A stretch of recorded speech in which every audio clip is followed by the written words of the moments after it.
Sans plus attendre, je vais donc inviter Nathalie Leformal à venir prendre place sur scène au pupitre. Nathalie Leformal qui est directrice de la délégation territoriale de l'ARS.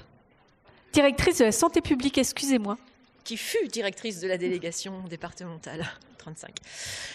Écoutez, bonjour à tous. Je suis ravie d'être avec vous pour introduire cette journée de travail régionale qui est le fruit d'un beau partenariat entre l'ARS, la MSA, l'association Addiction France, qui effectivement est l'organisateur de cette journée régionale, la DRETS, la CARSAT, la MILDECA, l'assurance maladie, Santé publique France. Et puis merci aussi aux élèves du BTS Services et prestations 3S dans le secteur sanitaire et social de Bréquigny qui contribue aussi à la réussite de cette journée et qui a contribué à votre accueil. Alors pourquoi cette journée régionale sur la question des addictions au milieu professionnel ?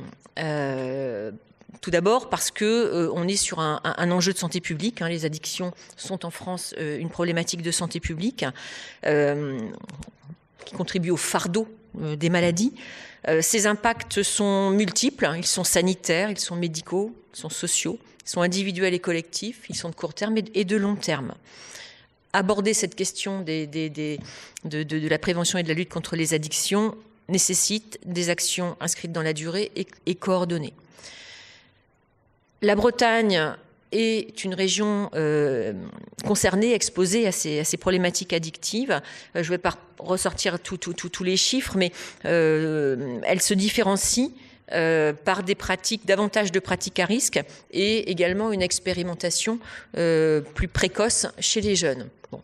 Elle contribue, les chiffres de la mortalité prématurée évitable, donc avant 65 ans, montrent aussi à quel point les addictions, l'alcool, le tabac notamment, sont des facteurs de risque prégnants dans notre région. Deuxième bonne raison de monter cette journée avec vous, le milieu du travail n'est pas épargné par les conduites addictives. La santé des salariés et la santé individuelle des salariés et la santé collective de l'entreprise sont en jeu. C'est vrai que les addictions, les conduites addictives sont peuvent être à la fois un symptôme et une conséquence de dysfonctionnement dans l'organisation du travail, mais elles peuvent aussi avoir des conséquences sur le collectif de travail, sur l'absentéisme, sur la productivité. Voilà, donc une autre bonne raison de prendre le sujet à bras-le-corps. Et puis, ces éléments sont aussi étayés par un certain nombre de grands constats qui sont issus d'études et d'enquêtes qui ont pu être réalisées, notamment quand on regarde le baromètre santé de Santé publique France, la cohorte Constance ou d'autres enquêtes qui ont pu être réalisées par la MILDECA. Quels sont ces grands constats, en tout cas sur addiction au milieu du travail ? Tous les métiers sont concernés, je crois que ça c'est important de le dire, mais c'est vrai qu'il y a un certain nombre de secteurs professionnels qui sont plus exposés que d'autres. Les métiers des arts et des spectacles, de l'hébergement et de la restauration, de l'agriculture, du transport, la construction, les métiers en relation avec le public. Voilà un petit peu les secteurs qui apparaissent comme les plus exposés. On sait aussi que les 18-35 ans sont une tranche d'âge plus concernée par ces problématiques de consommation alcool, tabac et cannabis. On sait également que le statut d'emploi, et ça va être vite corrélé aussi au statut, on va dire, social, et on touche assez vite au sujet des inégalités sociales de santé. Donc le statut d'emploi est aussi un déterminant à prendre en compte, selon qu'on est à temps plein, à temps partiel, le secteur d'activité, etc. Un salarié sur 6 déclare consommer de l'alcool sur son lieu de travail, hors repas et hors moment de convivialité. 1 sur 6. 15 à 20% des accidents du travail, de l'absentéisme ou des conflits interpersonnels au travail, seraient liés également à une consommation de substances psychoactives, parmi lesquelles l'alcool en premier lieu. Je vais m'arrêter là pour les chiffres, je ne vais pas vous noyer avec ça, parce qu'en plus vous allez avoir d'autres éléments dans la journée.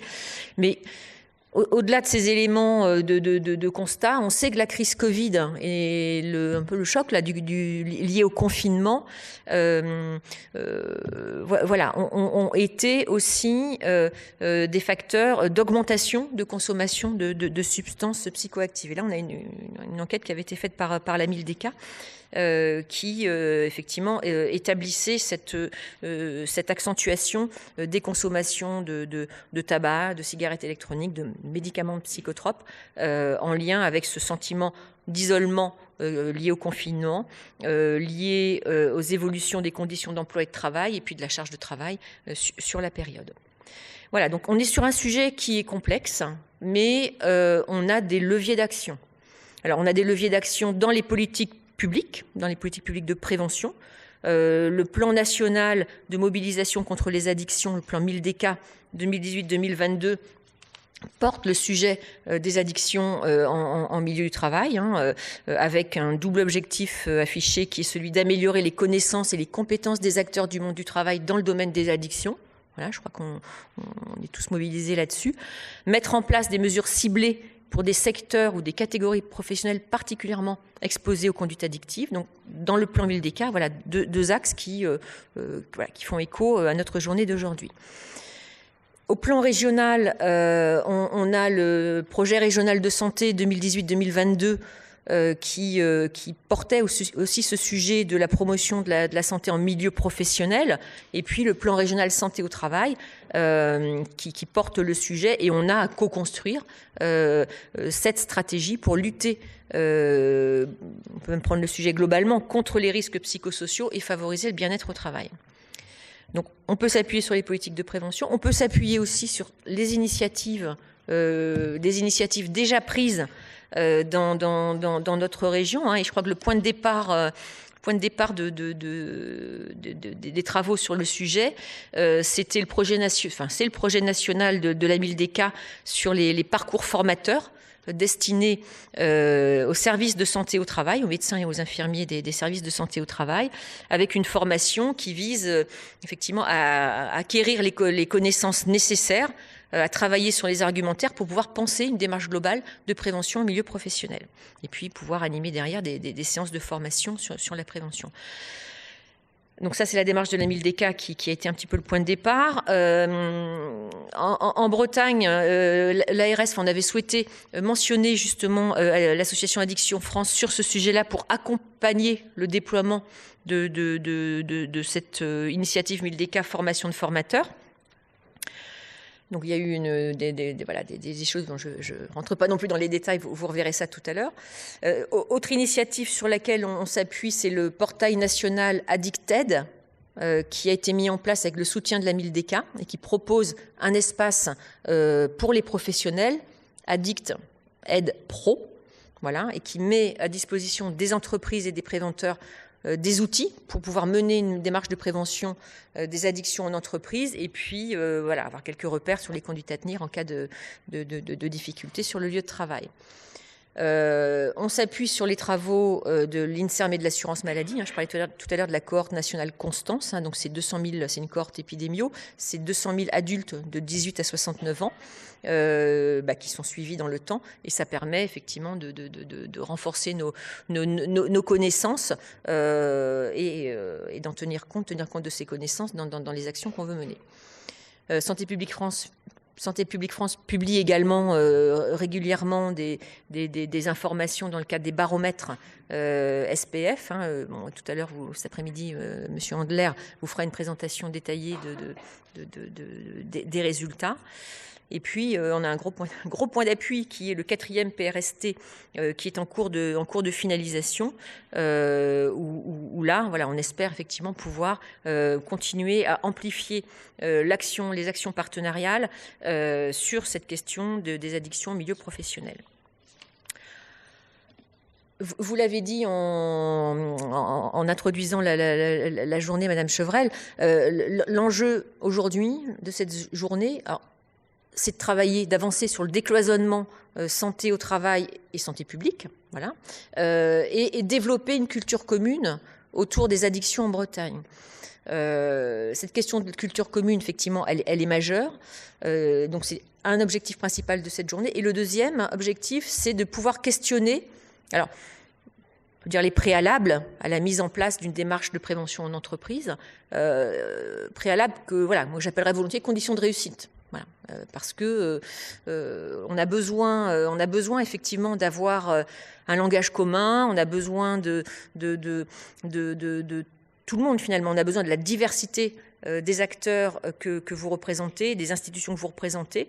C'est vrai que cette diversité, elle peut parfois être un facteur de complexité, mais si on investit dans un peu de temps pour mieux se connaître, bien identifier ce qui nous rapproche et poser un socle commun, cette diversité, elle devient une vraie force pour avancer, pour relever les défis de santé publique. Donc voilà, moi je crois que cette journée va être fondatrice.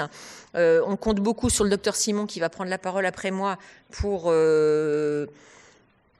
poser un petit peu les bases de cette culture commune, même si j'ai bien vu qu'il y a un point d'interrogation sur la manière dont le sujet est posé. Mais voilà, je suis prête à enlever le point d'interrogation.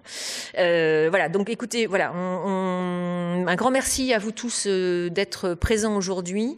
Je vais devoir partir assez vite après dès le début de la journée, mais j'ai bon espoir de pouvoir refaire un saut dans la journée entre deux contraintes d'agenda et Anthony Lebotte, mon adjoint, de toute façon saura aussi me redire tout ce qui aura émergé de cette journée régionale. Et puis c'est vraiment un plaisir de se retrouver aussi autrement que par écran interposé. Donc voilà, je pense que ça favorise aussi la culture commune, l'interconnaissance. Donc bonne journée à tous.